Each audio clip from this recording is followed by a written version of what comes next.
ఇద్దరు వ్యక్తుల ప్రైవేట్ ఆస్తి మీద వివాదం జరిగితే దాన్ని తీసుకొచ్చి పేరుని తెలుగుదేశం జనసేన వివాదంగా పెట్టి జనసేన అసలు వివాదానికి అతను చేసిన తప్పుడు పనుల వల్లే కదా ఇక్కడ దాకా వచ్చింది.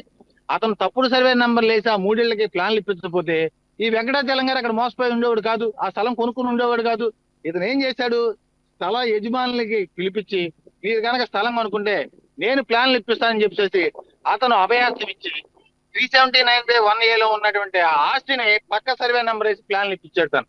అప్పుడు ఏసీపీతో అతన్ని బెదిరించి ఇతను ప్లాన్లు ఇప్పించాడు. ఇవాళ ఏమీ తెలియనట్టుగా వచ్చేసి అక్కడ ముసలిగారి నీరు కాడుస్తాడు. కాపులకు అన్యాయం జరిగిపోతుంది అన్నాడు. అందరం కాపులు అక్కడ ఉంది, ఇంకెవరికి అన్యాయం జరిగింది, ఈయన ఎవరికి న్యాయం చేశాడు? నువ్వు కనుక ఆ రోజు తప్పుడు పందాలో కనుక ప్లాన్లు ఇప్పించిపోయి ఉంటే ఈ వివాదం ఇక్కడ దాకా వచ్చిండేది కాదు. అయితే మొత్తం మీద అంతా ఒకే పార్టీకి చెందిన వారు, అదంతా జనసేన రెండు వర్గాలు. కానీ టీడీపీ పేరు వినిపిస్తుంది, మళ్ళీ ఏంటి ఇదే పేరున్న రాజకీయం.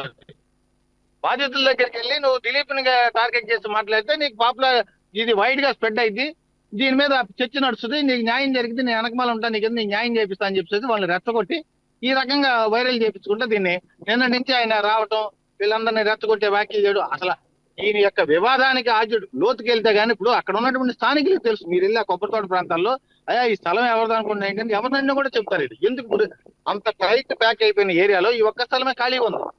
ఎందుకని అనాథ నుంచి 40 సంవత్సరాల నుంచి కోర్టులో నడుస్తూ ఉంటే మనకెందుకని చెప్పేసి ఎవరి కాళ్ళు కూర్చున్నారు.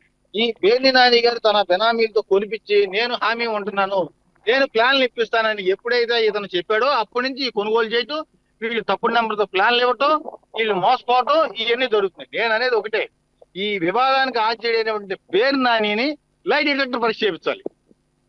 తన బినామీలు కానీ తన అనుచరులు కాదు ఇది అమ్మిందని చెప్పేసి ఆయన చెప్పగలడా? నేను రెడీ లై డిటెక్టర్ పరీక్షకి. ఆయన అసలు ఎదుర్కొంటే సిద్ధంగా ఉన్నాడా? ఈ అమ్మకాలు జరిపిన దాంట్లో నా అనుచరులకు ఏ సంబంధం లేదని ఆయన చెప్పగలుగుతాడు వచ్చి?